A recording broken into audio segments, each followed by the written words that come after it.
Hey guys, how you doing? So this is how it's looking at the moment. It's it's killing me. um it's been really enjoyable right up to sort of now, where it's like, oh, come on. I don't know how many times I can look in and out of these 1700 Tamiya ship boxes and Revell kits and monogram kits and old AFX models, just to try and find one or two parts that are on the underside of these shelves.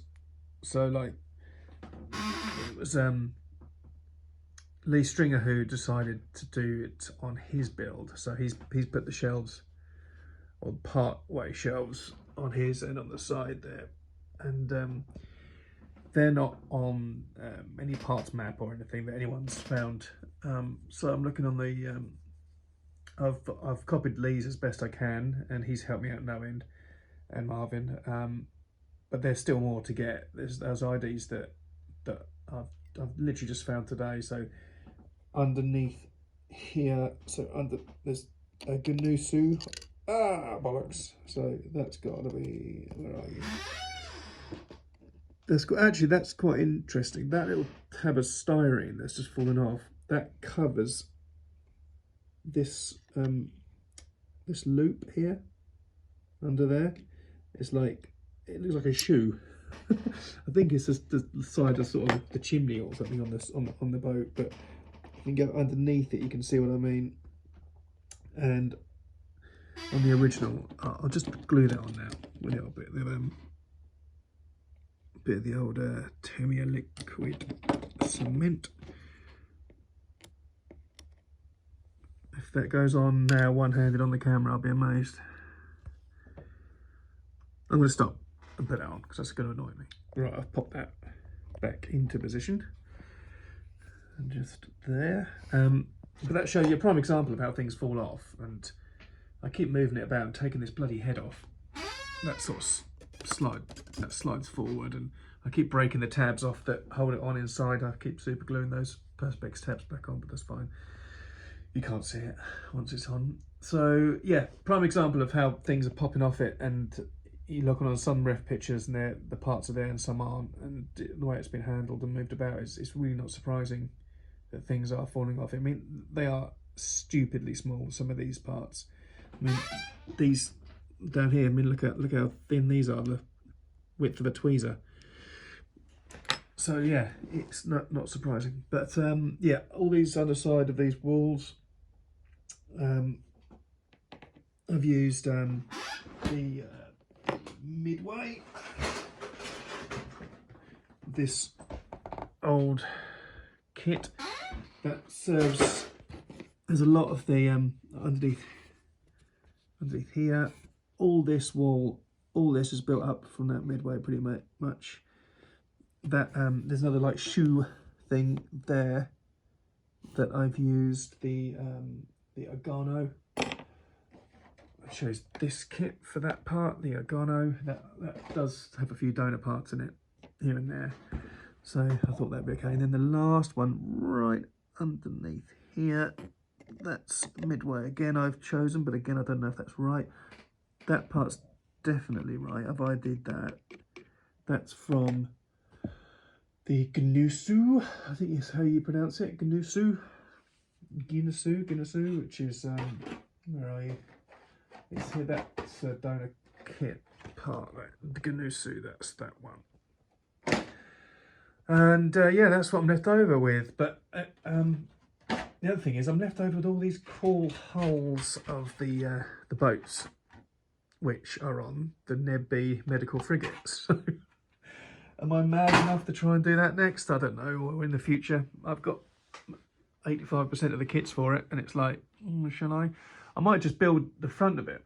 So this head, like I've done here now for the Star Destroyer, like Marvin's designed, and then we've all been working on it. But poor old Marvin hasn't. This is what happens to Marvin. He makes all these wonderful designs, and then everyone else builds them, and he doesn't. Yeah, so I might try and Neb B just the front of it like this, but who knows. I don't know if I've mentioned the bottom in my previous video, can't remember. But underneath of the head, there's these massive like pads, I don't know what you'd call them, but like plinths. And again, copying Lee Stringer's and asking his advice, he suggested that they were 2mm, but he would have possibly gone larger, but I'd already ordered the 2mm, so I got 2mm. They seem fine to me, but they're chamfered at the edges, so all the edges are angled, so it's been quite a task to create angles on them that look nice, and then you've had to put the chips on. But I've really enjoyed putting these little chips on. They're really therapeutic, going around putting each one of them on, and they're all on the side here. I mean, this was a bastard to do this side. I couldn't get head nor tail of what's going on, but I've worked it out. But yeah, this side's definitely the hero side. This side and this side, because on the other side it's, and like, I mean, look at that compared to how plain that is compared to what's going on there. But yeah, that appears to be the hero side. All I'm waiting for now, and this will be the only 3D printed part apart from these that Marvin made, the domes for the top.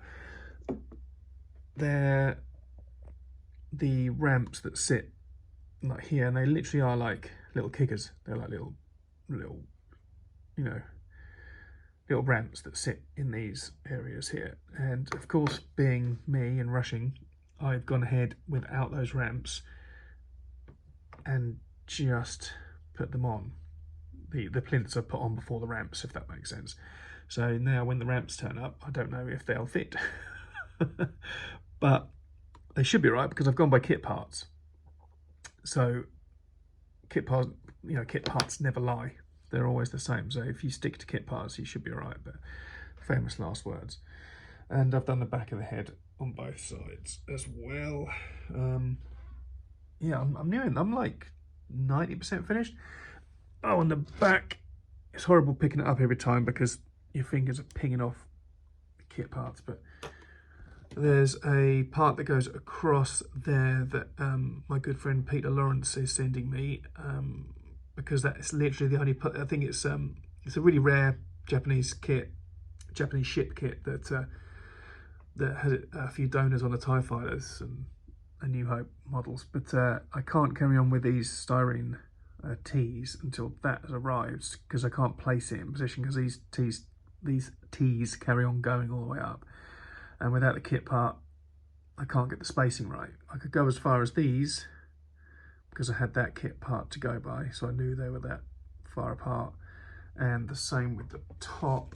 I knew, I knew the space between that kit part and, with kit parts I don't lie, so you can always measure off them. And that's it really. I'm just waiting for a few little bits to go over here. I think they're from the Musashi or whatever it's called, and then there's tons to do on the bottom here.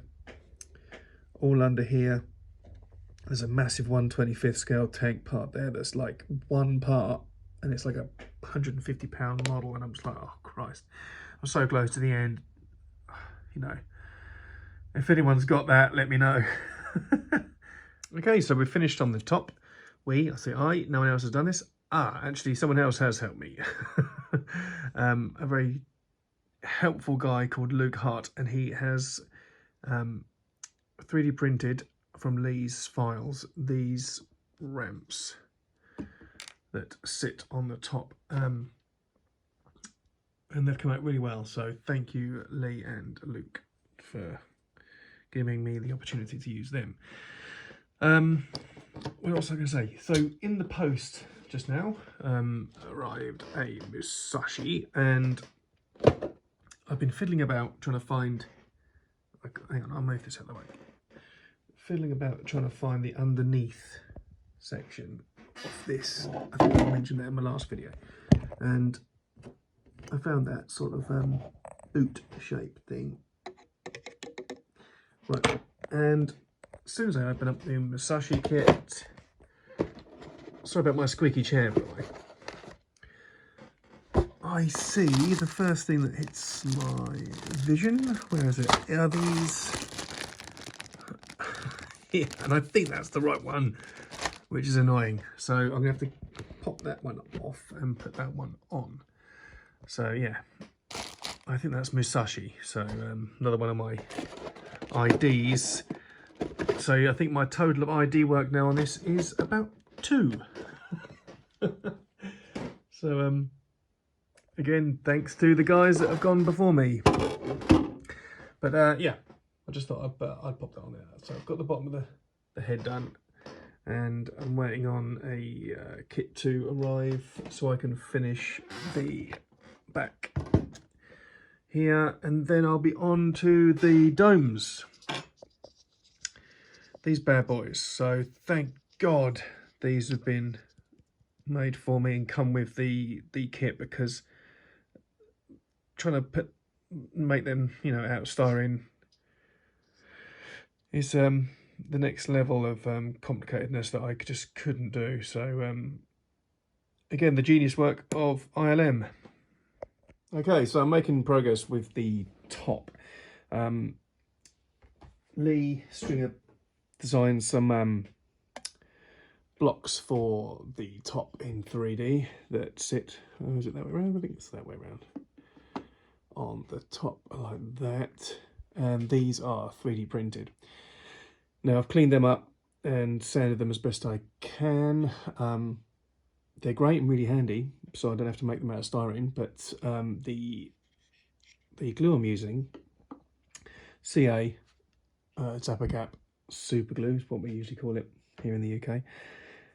It just wasn't sticking, and like I've done this whole thing with hundreds of kit parts and nothing's gone wrong. It's been beautiful using this Tamiya liquid cement on styrene, but we've all used that, you know, right back from the original model kits that we've been making as a kid and that sort of thing.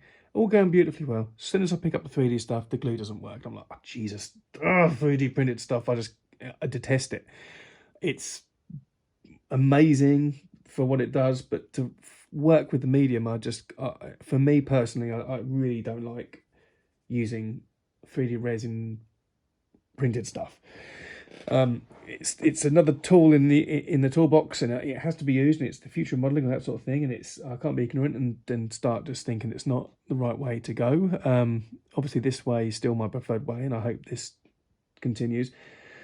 But as soon as I got onto this, I was like, oh Christ, it doesn't even bloody glow. But anyway, I've got it to bond now, so it's primered and that's bonded, and I've even gone as far as just putting little white tabs of styrene on the edges of the structure there, so that when I put on the I don't know what the hell these are, whatever Lorne decided they were on the front, I can just use styrene glue on there. And then I've got all the other styrene bits to add around the edges. I mean, this, for example, just butts up against here, and again I'm back onto styrene, which is great. But I mean, this part's crazy. I mean, that tiny part comes from the good old Hasegawa Leopold railgun, and when you get the sprue out, you're like, okay, where's that tiny part, you know? And it's from this. That's what it is, one of them cut down.